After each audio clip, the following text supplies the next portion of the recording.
So after this, a little bit, I would like to talk about Gülen movement.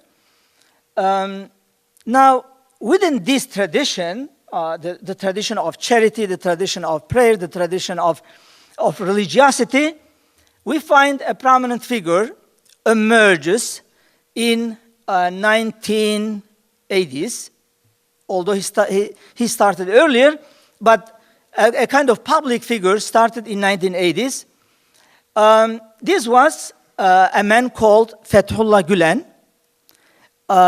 He was coming from eastern part of Turkey, but he was doing as a kind of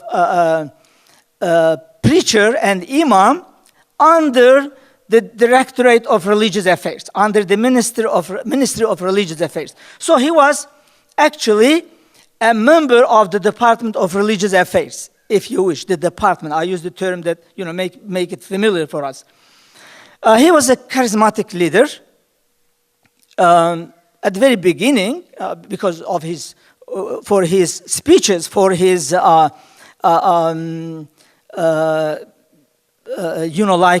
preachings, you would see maybe 5,000 people would come to listen. Sometimes 10,000 people. People would come from 500 miles away to listen to his talks. He was very emotional, very powerful, very motivating speaker at the same time.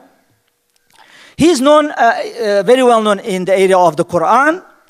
He memorized the entire Quran, which is not easy actually. It's about 600 pages. He has memorized the entire Quran. He was not like a regular religious figures. One of the examples that he was an unruly, the first time he said, Muslims has to establish high schools, not religious schools, but just regular secular high schools. Because in his idea, well, mathematics is talking about God. Mathematics is talking about God. Physics is talking about God. Chemistry is talking about God. Why we just have a religious schools? So he encouraged Turkish Muslims to establish just regular secular schools. And in fact, he became very successful. Now, the result of those efforts we see today, this became a movement. According to Le Monde, the French newspaper, it is the largest movement which has Islamic roots, but civic movement in the world today. With approximately adherents of 8 million admirers, adherents, followers. And Gülen is living in the United States, in Pennsylvania. Few years ago, I think maybe 2 years ago, Foreign Policy Journal made a kind of announcement that they would like to choose the best intellectual, the most intellectual Muslim in the world, and Fethullah Gülen was elected, voted as the most intellectual personality. About 500,000 people went to foreignpolicy.com to vote. So that was very interesting. He lives a monastic lifestyle.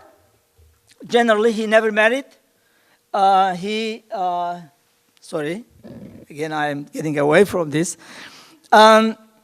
He's very well known with his Sufi tradition, mystical tradition. In fact, I wrote an article on him. I try to situate his case, whether he's considered in a classical sense a Sufi, a mystic, or not. So I found a solution, and I said, a Sufi in his own way. Actually, he is a Sufi, but not in a classical sense. So if you have time, you can Google my article, A Sufi in His Own Way. It comes. Actually, you can read it. So the movement became very popular in Turkey. People started to support.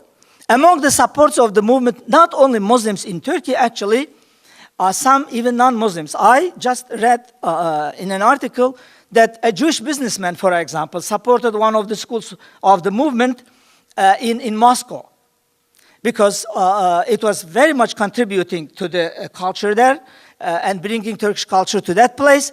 So the Jewish businessman decided to support this school. Graham Fuller also wrote a book on the movement, not directly on the movement, but has a very good information on the movement. It's called The New Turkish Republic. Again, if you have time, you can look at this book as well. Some sources for your further reading. There are some reactions to the movement, negative reactions and positive reactions. Some people consider this movement as very open to the world. So not enough Turkish nationalist. Some accusing the movement being actually not enough Turkish nationalists, because the movement is open to all around the world. This is why some people are against it, even in Turkey, especially some people who were pro-military coup. They did not like Gülen somehow. They accused him of being a secret rabbi. Unbelievable. Actually, as a picture for you, he has yarmulke on his hand. So some people, in order to degrade his position, Islamic position, they say he's a secret rabbi. Some people accused him of being a secret cardinal. It's very interesting. So a little bit about the activities of the movement. It has in several areas. One is education. In education, I think, as I said, they have now over 1,000 schools in Turkey and around the world, and schools in over 140 countries.